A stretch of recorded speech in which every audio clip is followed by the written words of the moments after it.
وہ اپنی رحمت سے جس کو چاہتا ہے خاص کر لیتا ہے، اور اللہ بڑے فضل کا مالک ہے۔ اور اہل کتاب میں سے کوئی تو ایسا ہے کہ اگر تم اس کے پاس دیناروں کا ڈھیر امانت رکھ دو تو تم کو فوراً واپس دے دے، اور کوئی اس طرح کا ہے کہ اگر اس کے پاس 1 دینار بھی امانت رکھو تو جب تک اس کے سر پر ہر وقت کھڑے نہ رہو تمہیں دے ہی نہیں۔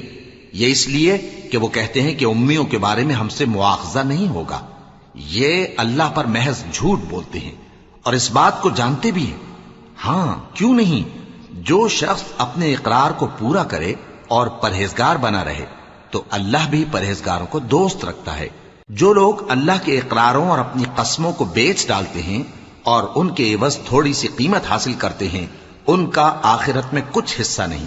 ان سے اللہ نہ تو کلام کرے گا اور نہ قیامت کے روز ان کی طرف دیکھے گا، اور نہ ان کو پاک کرے گا، اور ان کو دکھ دینے والا